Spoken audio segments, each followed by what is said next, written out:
So for our unit on assistive technology is any sort of technology that would provide students in the classroom a way to be educated and sort of stay on level with their non-disabled peers. My experiences with it have been fairly good. I had a student last year uh, named Phoebe who had MS, and she was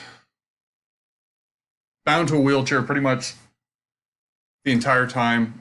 She had very limited mobility. She couldn't use her legs. I think she could use her right hand, and she could make facial expressions. She was nonverbal. Um, she didn't talk. So some of the assistive technologies we used for her when she was in class, she had a full-time nurse that worked with her. She also used message boards to communicate if she needed something like water or to go to the bathroom. Um, she also had a stylus that she could use her right hand. She could grab it with her thumb and use it to write on an iPad that her nurse carried. She used that for things like pointing out, identifying the seasons or something like that, like which one goes with spring, and she could pick the icon on the iPad. Um, the article we read in class talks about a lot of different applications for assistive technology, one of which is Existence, which I thought was really interesting because I never thought of those as assistive technologies. The book makes mention of spoons with larger handles for students who have tactile disabilities, or a device that helps you put your shoes on, which I find interesting. They also mention communication ones, kind of like what we had with Phoebe, which was like FM systems, picture boards, that sort of thing. I also had another student who was deaf. He had hearing aids, and I would wear a necklace with a receiver on it, and he could hear me pretty much anywhere in the building. Randolph was not a huge school, so he could hear me pretty much anywhere in the building, which was interesting because sometimes I would forget to take it off, and I would be in my planning time, and I could still be broadcasting to him. So he had to remind me, Mr. Sanders, you got to take your necklace off. It causes interference in music, which was always funny.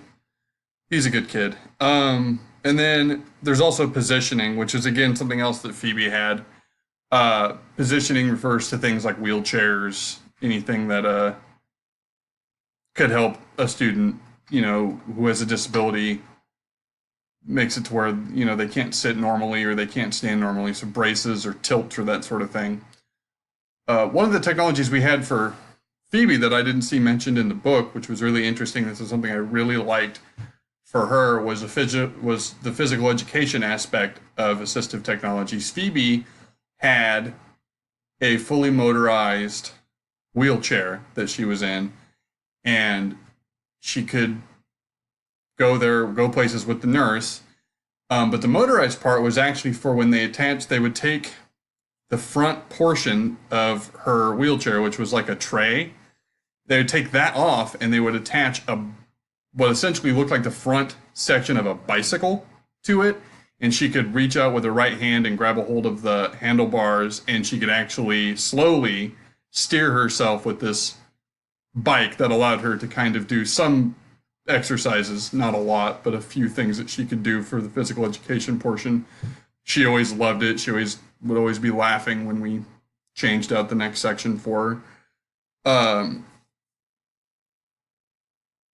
I think assistive technology is one of the biggest things that teachers can use in their rooms. There are so many different uh, pieces to it, and so many different things that you can use to influence your students and reach those students in ways that they may be able to be more beneficial, get more beneficial learning from than traditional classrooms.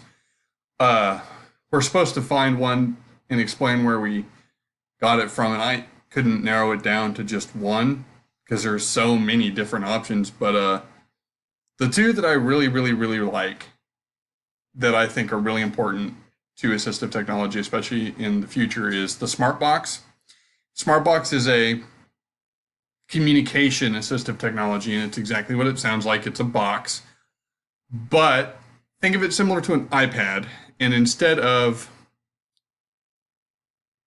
taking off like felt tabs and putting up pictures of like this is the spring season, this is the winter season, this is the summer season, it's just all these different almost emoji like icons that the student can look at, or person with disabilities, doesn't have to be a student, can look at, and then they can quickly recognize hundreds of different shapes and associate them without the need to remove the felt pieces or put them back on. And it's essentially the same thing. It's just a lot faster. And there's also 100 different applications for it. You can use it to do not just, identifying different seasons or identifying who's the police officer, who's the fireman, who's the important member of the community. You can also use it to communicate. It has words for, shoes. It has pictures, that would represent shoes or food or, I need to use the bathroom or whatever. And then there's also the Control Omni, which is done by a company called, I'm going to butcher the name, but I believe it's Aleldi. And what Control Omni does is they have been doing assistive technology for 40 years as a company. And the Control Omni is one of their more digital options. And it allows for students or people with disabilities who have trouble communicating verbally, people with autism sometimes have nonverbal habits. Control Omni allows them to use it like a cell phone, almost like a text message, and then it will actually speak through the system for them so they're not directly communicating, and it allows them to communicate their thoughts and feelings in a way that makes them feel safe.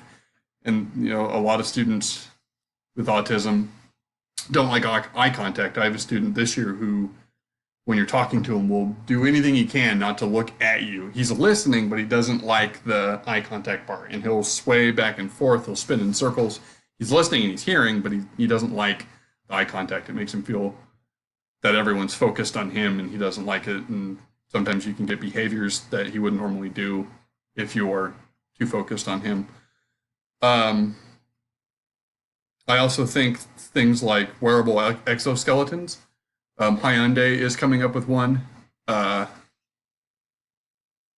It's exactly what it sounds like. It's a powered exoskeleton for people to walk around with. It's a very powerful piece of technology that I think will be very useful in the future. A lot of everything I got from the SmartBox to the Control Omni to the wearable exoskeleton came from either digitaltrends.com or Disability Horizons. They're both websites that give people access to assistive technologies.